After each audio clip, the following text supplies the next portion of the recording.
guaranteed to be a home run for your retirement. All right, D-backs Giants today from Chase Field. Wolf, the D-backs have won 4 in a row. They've won 5 of 6. They're 26-17 since the trade deadline. 10-3-1 in the 14th series since the trade deadline. D-backs general manager Mike Hazen is joining us right now on the Arizona Sports Line. Mike, thank you for the time. How are you doing? Hey, guys. How's it going? It's going good. Okay, Mike. I guess let's just start with those numbers I threw out there and the fact that you guys, most importantly, are just a game and a half out of a playoff spot. Quite the run since the trade deadline. What do you make of what your team has shown you over the last month and a half? Yeah, I'm extremely impressed with the way this group has played baseball since the trade deadline. I'm a genius, aren't I? I just feel like the way we're playing baseball now is a much cleaner, faster version of what we were. We obviously were very talented. I do still believe that. I probably still believe in the end that we'd be on paper in a better spot in some cases for sure if I hadn't sold at the deadline. I do think this newer version of the team. There's even seeing guys like Lawler and others up here on the bases, what Blaze is doing defensively at third base, what we're doing in the outfield with Barossa even going in late in games. I feel like that version of this team is playing a better brand of baseball, maybe one that's more suited to our skill set and what we try to do. And I think, they need to keep their heads down and keep playing hard. We still have there's a mountain in front of us that still is yet to be climbed, if even possible. But I do believe that this team has the capabilities of going out every night and playing clean game defensively on the bases and have good at-bats. And I think that's a recipe for winning baseball games. And we have shown that over the last couple of months. Mike, 26-17 since the trade deadline right now. Is this the reason why you didn't trade Zach Gallen? I will no. If I'm being totally honest with you. Okay.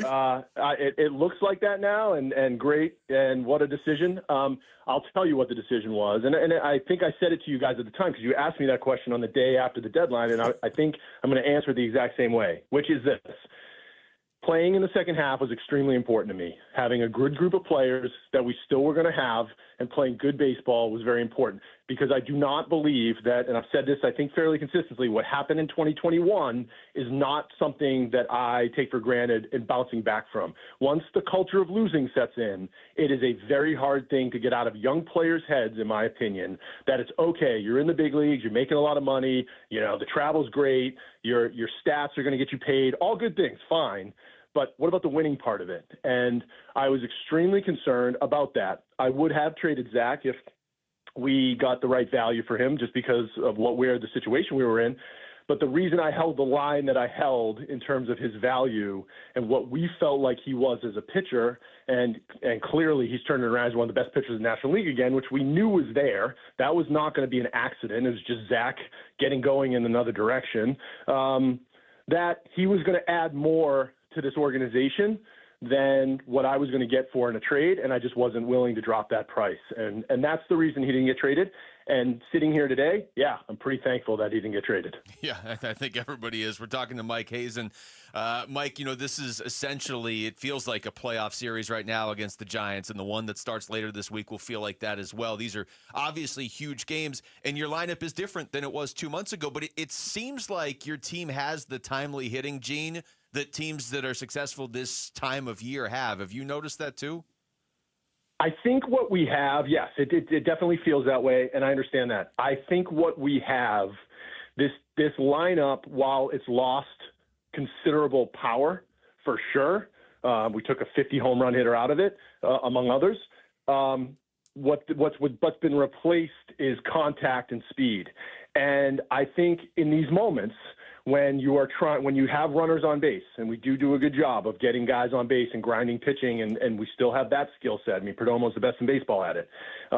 It gives you opportunity to always have runners on base, and with contact and speed, and what you saw last night, Blaze putting pressure with the bunt, right? It was a routine bunt right back to the pitcher. Well, if we have somebody that's running half of Blaze's speed, maybe he doesn't take his foot off the base.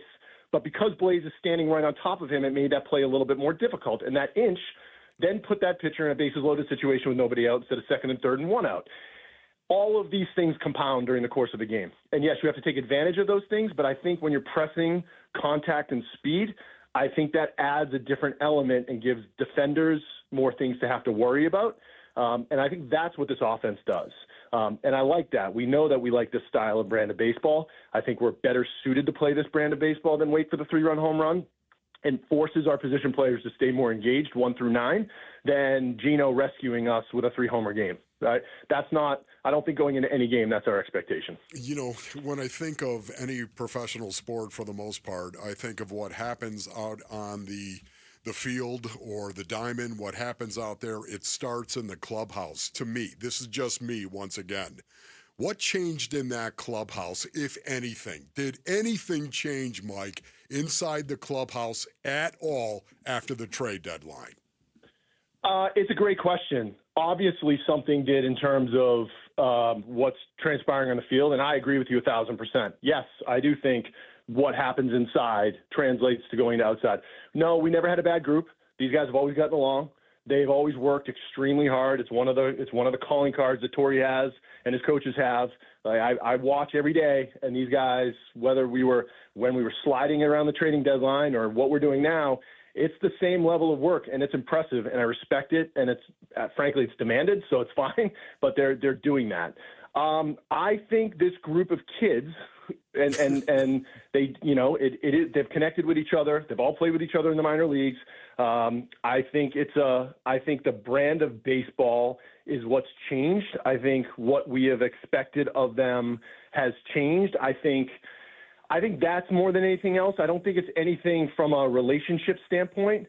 And as you know, once some level of belief starts setting in, yes, I think that's also a very powerful thing. I think that's also happening. I think last night's game, we were down 4-0 in the first inning. I believe if that game was played in Detroit in July, we lose that game 7 or 8-1.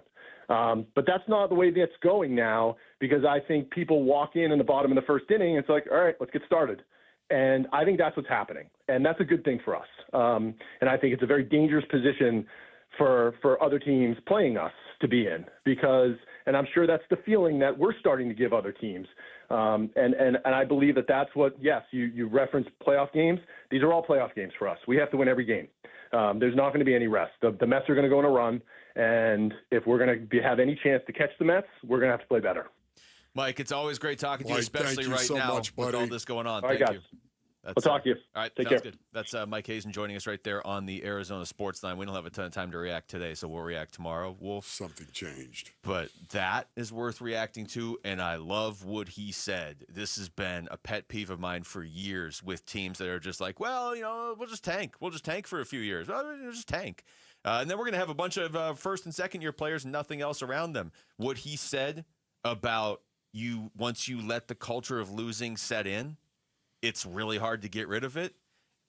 I'm sure other GMs think that way too, but that is the essence of why I hate that just loser, let's tank mentality. Yeah. Oh, it's not going just right. Let's just give up for 3 years. We'll still charge you for tickets. Let's just tank. You tank, you don't get out of it. Let's get greedy. How about a dub today? A sweep of the Giants. Let's go. I do like that he acknowledged that the Zach Gallen thing wasn't some genius move by him. It was smart to not give up on him, though. I mean, for nothing. Thanks for watching Wolf and Luke. Tap to see more and click the button in the middle to subscribe to Arizona Sports.